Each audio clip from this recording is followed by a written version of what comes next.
آپ کی نماز ٹوٹ گئی، اب آپ کو پھر سے نماز پڑھنی ہوگی، نئے سرے سے دوبارہ سے نماز پڑھنی ہوگی۔ اچھا، ایک یہ بات ہو گئی، اس کے علاوہ اب اور جو باتیں میں بتانے جا رہا ہوں وہ بھی سن لیجئے۔ رنج یا غم کی وجہ سے آہ اوہ اف کی آواز نکالنا، اس سے بھی نماز ٹوٹ جاتی ہے۔ آپ کو کوئی رنج ہے، کوئی غم ہے، اس سے اگر آپ ایسی آواز نکالیں گے تو نماز ٹوٹ جائے گی۔ اسی طریقے سے درد کی وجہ سے رونا یا پھر رنج یا غم کی وجہ سے رونا، شدت سے رونا، درد کی وجہ سے آہ اف وغیرہ کی آواز نکالیں گے تو بھی نماز ٹوٹ جائے گی، اور رنج یا غم کی وجہ سے روئیں گے تو بھی نماز ٹوٹ جائے گی۔ دھیان سے سنیں، اگر آپ کو درد ہو رہا ہے گھٹنوں میں، آپ کو درد ہو رہا ہے سر میں، آپ کو درد ہو رہا ہے پیٹ میں، جسم کے کسی بھی حصے میں درد ہے، یا آپ کو کوئی غم لاحق آیا ہے اور آپ وہاں آہ اس طریقے سے کر رہے ہیں اور کھڑا ہونے لگے، رکوع سے آواز نکلی اف، تو آپ کی نماز ٹوٹ گئی۔ اور اگر آپ نے ان کو روکنے کی کوشش کی تھی، آپ کا ارادہ نہیں تھا، آپ نے حتی الامکان کوشش کی ہے کہ یہ آواز نہ نکلے، پھر بھی نکل جائے، تو اب آپ کی نماز نہیں ٹوٹی۔ نماز اسی حالت میں ٹوٹے گی جب کہ آپ اس کو روکنے پہ قادر تھے اور آپ نے نہیں روکی، اس آواز کو نہیں روکی، یعنی کہ یہ درد آپ برداشت کر سکتے تھے لیکن آپ سے برداشت نہیں ہوا، برداشت کر سکتے تھے لیکن برداشت نہیں کیا آپ نے، تو پھر نماز ٹوٹے گی۔ اور آپ نے حتی الامکان اس درد کو برداشت کرنے کی کوشش کی ہے، پھر بھی برداشت نہیں ہوا، تو اب آپ کی نماز نہیں ٹوٹے گی۔ سمجھ میں آ گئی؟ رونے کے تعلق سے اگر آپ جو ہے دنیاوی کسی مصیبت پہ رو رہے ہیں، مثلا ابا کا انتقال ہو گیا، کوئی نقصان ہو گیا، بہن کا انتقال ہو گیا، بھائی کا انتقال ہو گیا، یا کوئی اور پریشانی آ گئی، نقصان ہو گیا، رنج لگ گیا، غم آ گیا،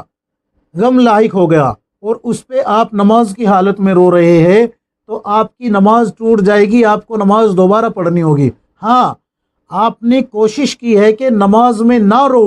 حتی الامکان روکنے کی کوشش کی ہے اپنے آپ کو، لیکن پھر بھی 2 حرف کے برابر یا اس سے زائد آواز ظاہر ہو گئی رونے میں، تو اب آپ کی نماز نہیں ٹوٹی۔ آپ نے تو کوشش کی ہے خود کو سنبھالنے کی، خود روکنے کی، لیکن پھر بھی 2 حرف یا اس سے زیادہ آپ کی آواز رونے کی آ گئی، تو اب آپ کی نماز نہیں ٹوٹی، کیونکہ آپ نے خود کو روکنے کی کوشش کی ہے۔ دوسری بات، یہ دنیاوی اغراض ہے جس سے رویا جا رہا ہے، اس سے نماز ٹوٹے گی۔ اگر کوئی انسان اللہ کے خوف سے نماز کی حالت میں روئے،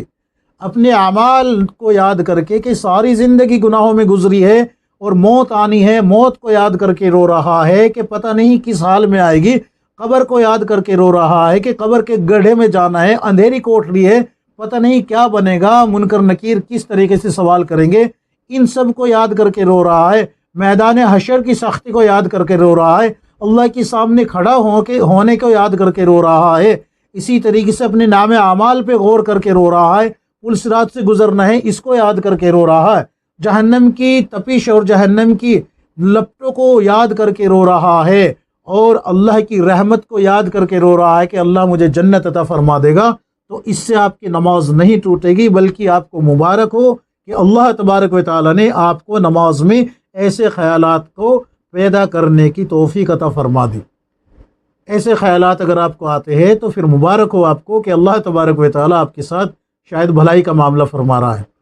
تو اس سے نماز نہیں ٹوٹے گی۔ آگے بڑھے، اب آگے چلے، آپ نے قرآن کریم کی ایک آیت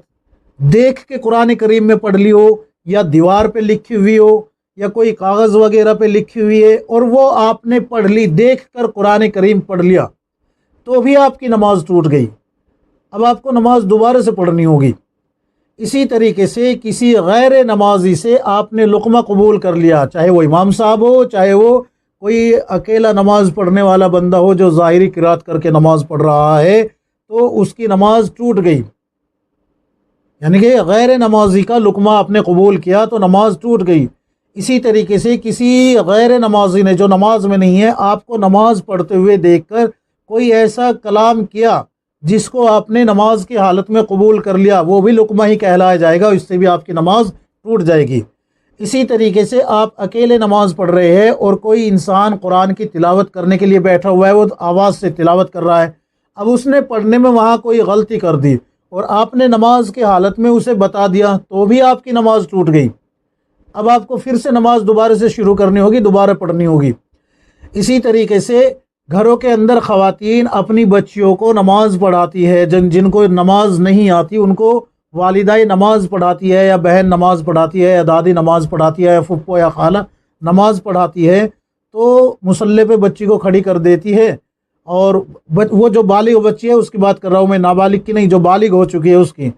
تو اس کو جو ہے مصلی پہ کھڑا کر دیا۔ اب اس کو بتا رہی ہے کہ نیت کرو اس طریقے سے کہ 4 رکعت نماز ظہر کی پڑھتی ہوں واسطہ اللہ کے رخ میرا قبلہ شریف کی طرف، اللہ اکبر۔ اب اس بچی نے اسی طریقے سے نیت کر لی، اب یہ والدہ یا بہن جو بھی اس کو وہ بتا رہی ہے، یہ پیچھے بیٹھی ہوئی اس کو سمجھا رہی ہے کہ ثنا پڑھو سبحانک اللہم و بحمدک، اس طریقے سے اسٹیپ بائی اسٹیپ پوری نماز اس کی کرا دیتی ہے۔ تو چونکہ یہ خود غیر نمازی ہے، ابھی نماز یہ نہیں پڑھ رہی، بلکہ یہ غیر نمازی کو لقمہ دے رہی ہے، اس لیے اس بچی کی بھی نماز نہیں ہوئی، اس بچی کی بھی نماز نہیں ہوگی۔ کیوں؟ اس لیے کہ وہ بالغ ہے، اس کے اوپر نماز فرض ہے، اس کو سیکھنی چاہیے۔ اور اگر آپ چھوٹی بچی کو عادت ڈالنے کے لیے، جو نابالغ ہے، 5 سال کی ہے، 6 سال کی ہے، اس کو عادت ڈالنے کے لیے اس طریقے سے نماز پڑھا رہی ہے تو پھر کوئی مذائقہ نہیں ہے۔ کیوں؟ اس لیے کہ اس پہ ابھی نماز فرض نہیں ہے، اس کے لیے بہتر تعلیم کا انتظام کیا ہے آپ نے، یہ آپ کو مبارک ہو۔ تو بہتر یہی ہے کہ آپ شروع سے ہی اپنی بچوں کو نمازی بنائیں۔ کیوں؟ اس لیے کہ اللہ کے نبی صلی اللہ علیہ وسلم نے فرمایا کہ بچہ جب 6 سال کا ہو جائے تو اس کو نماز کی تلقین کرو، نماز کی عادت ڈالو، اور جب وہ 10 سال کا ہو جائے اگر نماز نہ پڑھے تو اس کے ساتھ سختی کا معاملہ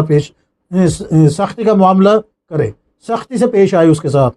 تو اگر آپ نے اس طریقے سے بالغ بچیوں کو نماز پڑھائی ہے تو ان کی وہ نماز ادا نہیں ہوئی، ان کو وہ ساری نمازیں لوٹانی ہوگی۔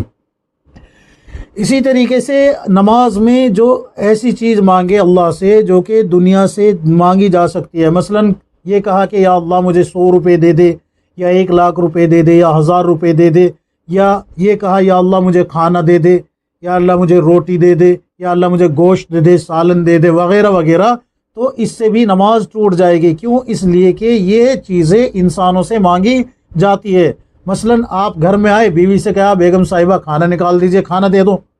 امی سے کہا امی کھانا دے دیجئے، ابا سے کہا ابا مجھے 10,000 روپے دے دیجئے، بھائی سے کہا مجھے 2 روپے دے دیجئے۔ تو یہ ساری چیزیں ہم انسانوں سے طلب کرتے ہیں، اس لیے یہ چیزیں اگر نماز کی حالت میں اللہ سے مانگیں گے تو نماز ٹوٹ جائے گی۔ اسی طریقے سے نماز کی حالت میں سر سجدے میں رکھ کے بہت سارے نوجوان لڑکے لڑکیاں آج کیا کر رہے ہیں کہ سر سجدے میں رکھ کے، خاص کر تہجد وغیرہ میں ایسی باتیں کرتے ہیں،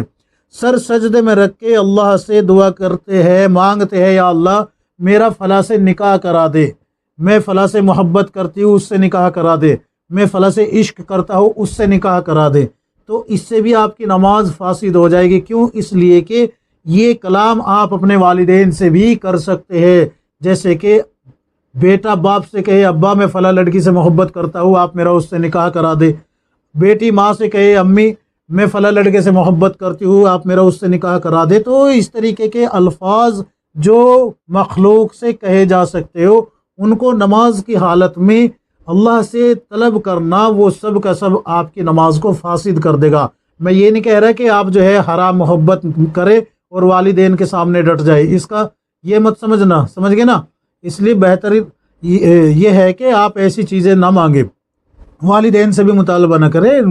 جہاں والدین چاہے بہتر رشتہ دیکھ کے وہ آپ کا نکاح کر دیں گے۔ ہاں اگر پھر بھی کوئی ایسی بات ہے تو والدین کو بتا دے، ادھر ادھر منہ مارنے سے بہتر ہے۔ اسی طریقے سے نماز میں